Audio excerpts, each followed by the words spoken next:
UPSC అంటే అందరికీ తెలిసిందే. Union public service commission most prestigious commission in this country. Major exams అన్ని కూడా వాళ్ళు కండక్ట్ చేస్తారు. వాళ్ళు కండక్ట్ చేసి మేజర్ ఎగ్జామ్స్లో సిఏపిఎఫ్ అని ఒక ఎగ్జామ్ ఉంది. దానికి సంబంధించి ఈరోజు నేను మాట్లాడబోతున్నాను. సిఏపిఎఫ్ అందరికీ తెలిసిందే జనరల్గాను. ఇదేదైతే అందులో అసిస్టెంట్ కమాండెంట్ రిక్రూట్మెంట్ ఏదైతే 2026 ఉందో ఎవ్రీ ఇయర్ కూడా యూపీఎస్సీ కండక్ట్ వాళ్ళ నోటిఫికేషన్ రిలీజ్ చేసి తీసుకుంటారు. బార్డర్ సెక్యూరిటీ ఫోర్స్లో ఒక 108, central reserved police force CRPF 106, central industrial security force 70, సహస్ర సీమ బాల్ ఎస్ఎస్బి అని చెప్తామని 53, ఇండో టిబెటియన్ బోర్డర్ ఫోర్స్ 12, మొత్తం 349.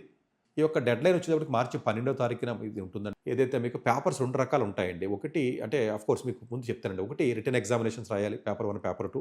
అట్లాగే ఈ రిటర్న్ ఎగ్జామినేషన్ పేపర్ 1, పేపర్ 2 తర్వాత ఫిజికల్ ఎఫిషియన్సీ టెస్ట్ అంటారండి.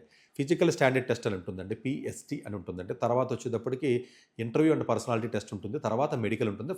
ఫైనల్గా మెరిట్ లిస్ట్ ఉంటుందండి. 6 రకాలుగా ఎగ్జామ్ అనేది జరుగుతుంది. సో అట్లాగే హైట్ మేల్ దీనికి ఫిజికల్ స్టాండర్డ్స్ ఏదైతే చెప్పానో 165 సెంటీమీటర్స్ మేల్ ఉండాలంటే, ఫీమేల్ వచ్చి 157 ఏదైతే రిక్వైర్మెంట్ ఉందో ఆ రిక్వైర్మెంట్ ఉండాలి.